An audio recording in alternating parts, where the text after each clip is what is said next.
Hello Leo, Sun, Moon Rising and Venus signs. Kamusta kayo? Sana po nasa mabuti kayong kalagayan.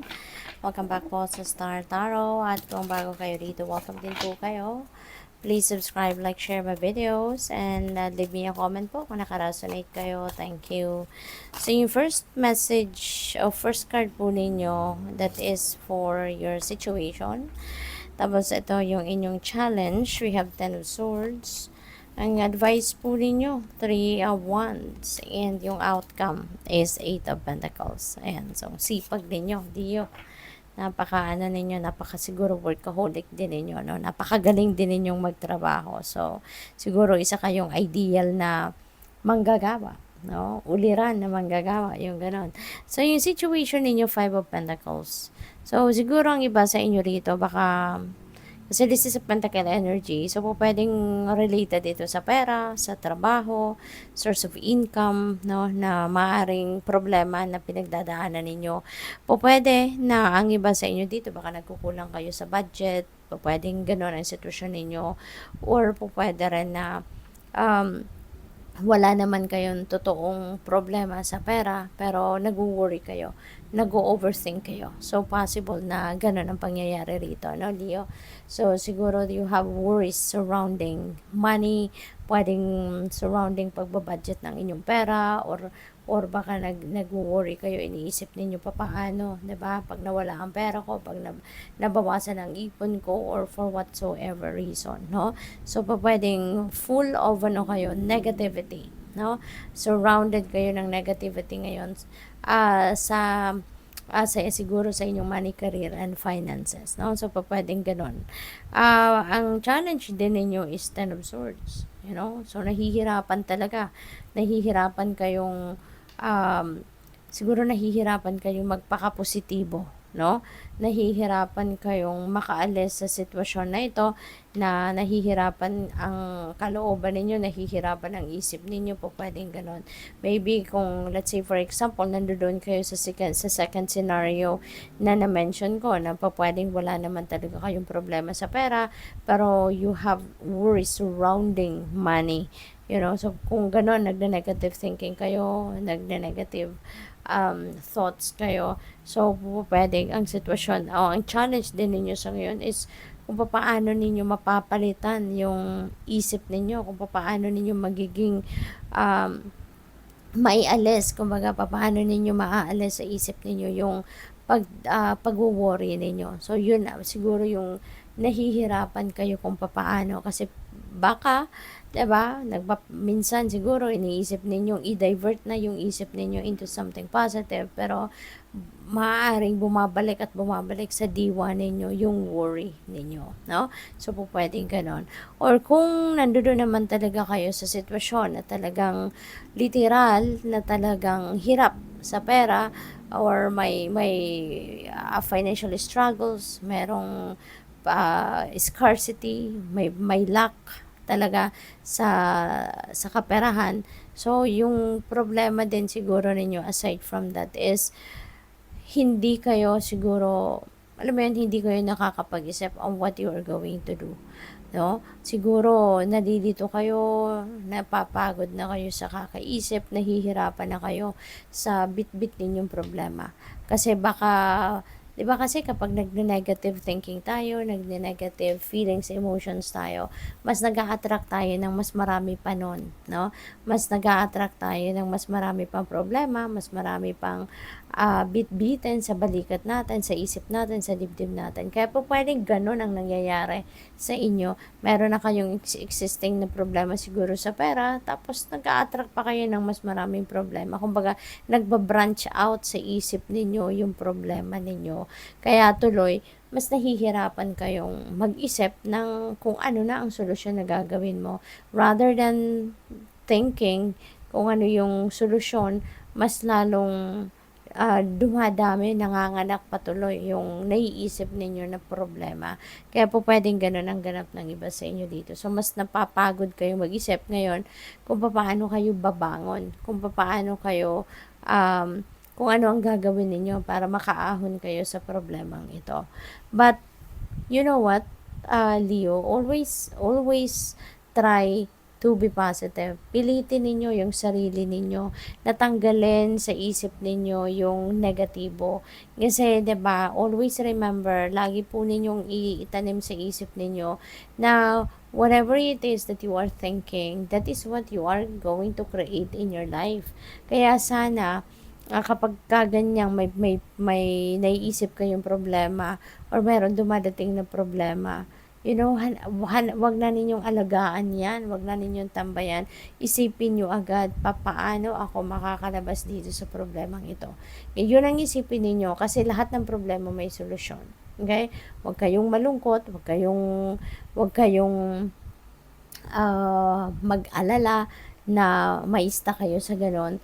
Kasi kung iisipin ninyo, merong solusyon.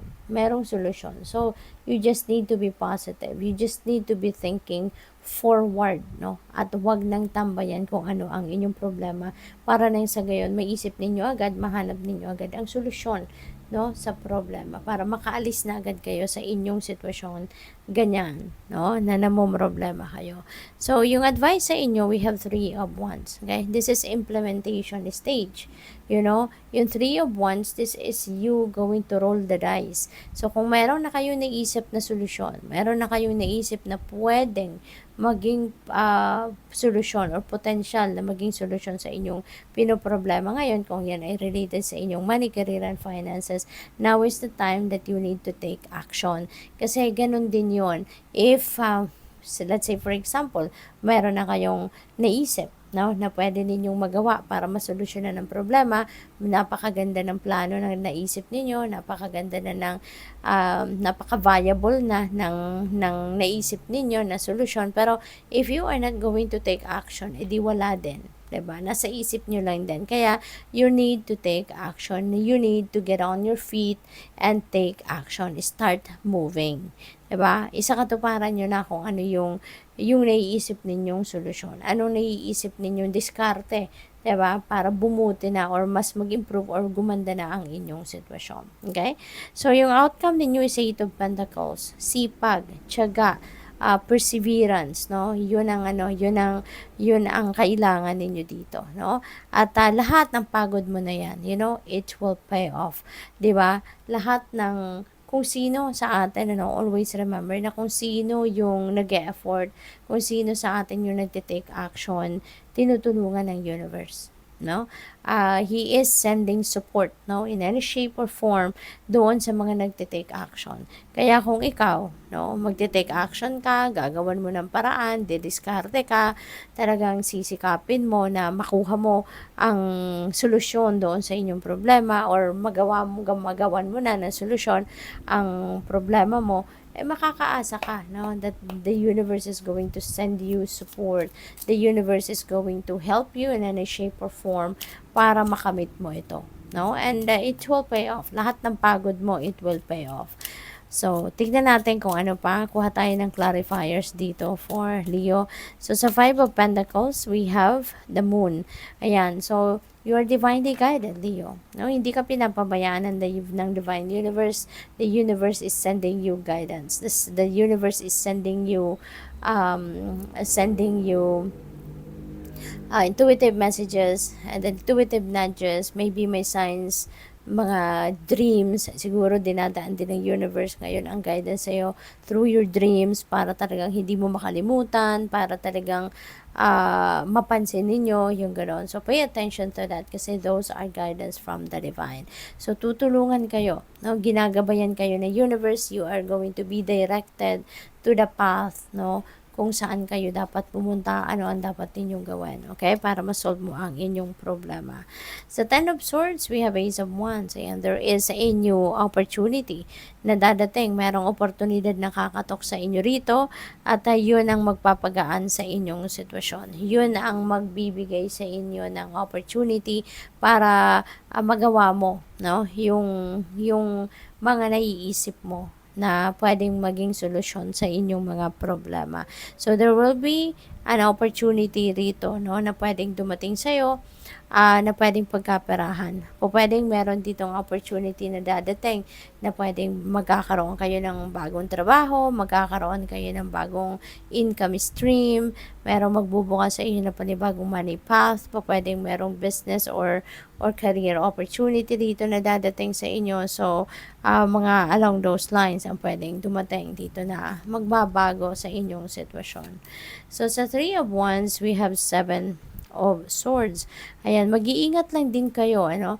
Mag-iingat kayo doon sa mga, kunyari, sa mga strategy ninyo, sa plano ninyo, kung anong gagawin ninyong solusyon. As much as possible, keep it close to your heart. Huwag mo munang ikikwento yan sa iba. Huwag mo munang isi-share yan sa iba. Kasi, you never know, ang dami ng mga manloloko dito sa paligid natin, ang dami ng mambubulol, ang daming, diba, ang daming magnanakaw, even sa gobyerno, diba?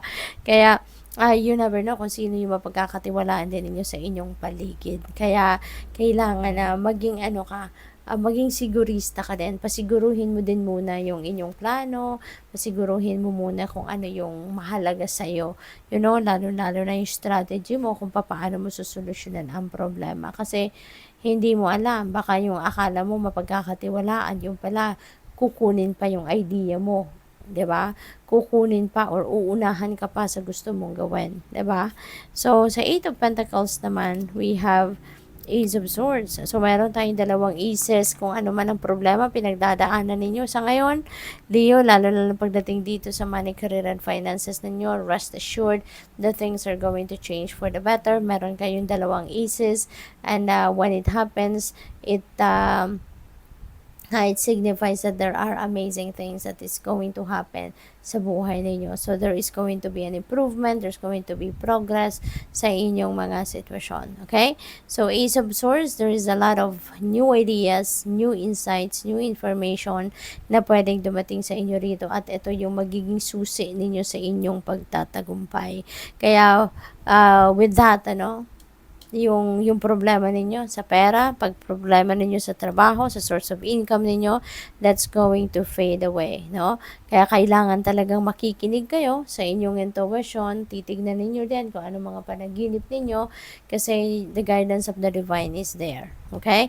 At dadalhin kayo nito, no, sa tagumpay. Kasi si Ace of Swords, this is victory energy. So, maraming ideas ang papasok, maraming bagong impormasyon ang pwedeng pumasok sa isip ninyo, may mga tawag dito, light bulb moment kayo na pwedeng ma-encounter and yung mga ideas na yan, insights na yan na makukuha ninyo dyan is yun ang makakatulong sa inyo para mapagtagumpayan mo ang problema mo sa ngayon. Okay? Kaya good luck sa'yo. So, by the way, maraming salamat muna, Leo, for subscribing. And if you haven't subscribed yet, subscribe na po kayo. And there is a join button po sa baba ng video. No? Kung interested kayong mag-member, i-click nyo lang po yan. Thank you. So, new beginnings. From chaos comes calm. So, definitely, merong bagong simula. Meron dalawang aces. Aces are new beginnings. They are number 1. So, definitely, merong magsisimula talaga ng bagong yugto sa buhay ninyo rito. And 10 of Swords as well. No? 10 represents endings and beginnings. Kaya, merong magsisimula ka ng bagong ganap dito. No? From chaos comes calm. So, pagkatapos ng gulong ito, pagkatapos ng hirap, suffering na pwedeng nararanasan ninyo with this energy, that's coming to one end. No? Mawawala yan, mapuputol yan at magsisimula kayo ng bagong buhay, magsisimula kayo ng mga bagong oportunidad dito na siyang magpapaayos at magpapaganda ng buhay ninyo from here on. Okay? So, tingnan natin kung ano pa ang mga mensahe para sa iyo. We have Mouse Spirit, tend to small things. Okay? This is an important reminder as well na katulad ng mga maliliit na bagay, katulad ng mga small things, pati yung mga small and big things, no, they are just equally important sa buhay ninyo. Hindi lang tayo dapat nagfo-focus sa mga malalaking bagay, hindi lang tayo dapat nagfo-focus sa mga kapansin-pansin, ano. Kailangan din kahit yung mga maliliit, yung mga teeny tiny things, teeny tiny details, kailangan din nating pansinin yan because they are just equally as important as the big ones. Always remember, 'di ba? Kaya wag ninyong i-disregard yung mga maliliit na bagay kasi yung maliit siyang nakakapuwing. Yung maliit, yung hindi natin pinapansin, kadalasan, yun ang nagdudulot ng sakit sa atin, hindi ba? Kaya, kailangan na pansinin natin ito, 'di ba? Bigyan natin ng oras, ng panahon, ng atensyon, katulad din ng mga malalaking bagay, no, sa buhay natin. Okay? So tingnan natin kung ano pang mga kaganapan dito for Leo. And maraming salamat po sa mga nagdo-donate sa inyo, pati na rin sa mga hindi nag-skip ng ads po. Maraming salamat for your support. Kaya mag-iingat kayo because you may be trapped, no?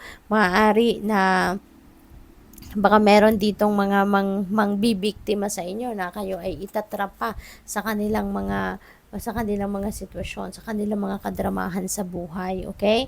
So, wag na wag kayong magpapabudol. Make sure na hindi kayo basta-bastang nag-a-approve or hindi kayo basta-bastang sumasali sa kung ano man mga pag-uusap, organisasyon, or kung ano pa man, ano, since we have 7 of Swords, this is a warning for you, diba? Warning for you na mag-iingat kayo kasi baka mamaya sa mga pakikipag-usap ninyo kung kanino man, masyado kayo nagtitiwala, masyado kayong nadala sa kanilang mga mabulaklak na pananalita at baka kayo ay mapasok sa kanilang bitag, sa kanilang trap, 'di ba? At baka mapa-oo kayo ng bigla, baka mapa-share kayo ng kung anong mga mahahalagang impormasyon, na yun ang kailangan nila from you, baka ayun na, baka kayo ay matrap na sa kanilang bitag, 'di ba? Kaya mag-iingat po kayo, okay? So tingnan natin kung ano ang inyong final message. We have grace and gratitude. Through gratitude, joy expands. That's very true. Kasi alam mo, kapag tayo ay nagpapasalamat, 'di ba? When we are acknowledging the blessings na binibigay sa atin ng universe, nagpapasalamat tayo in a way at natutuwa tayo, 'di ba? Kapag merong biyaya dumating, kinakasaya natin 'yan. We're being happy, nagiging grateful, no? Ipagpatuloy nyo lang yan. Kasi when you are grateful for whatever it is that you have in your life or ano man ang pinapadala ng universe, yung gratitude natin, yung pagpapasalamat natin, ikinatutuwa yan ng universe, no? Kasi marunong tayong magpasalamat, marunong tayong tumanggap ng kanyang biyaya, at marunong tayong mag-acknowledge, no, na kung anong binibigay niya sa atin. And then yung gratitude natin also serves as a key natin. Nagiging susi natin yan para sa mas marami pang pinto kung saan na manggagaling ang mga mas marami pang biyaya, mas marami pang abundance, mas marami pang prosperity na pwedeng ipadala sa atin ng universe. Kaya never ever forget to say thank you, sa divine universe, sa kahit anumang biyaya ang binibigay niya sa atin. Okay? Para mas makapag-receive kayo ng mas marami pa. So, good luck. Thank you for watching. Love and light. Namaste.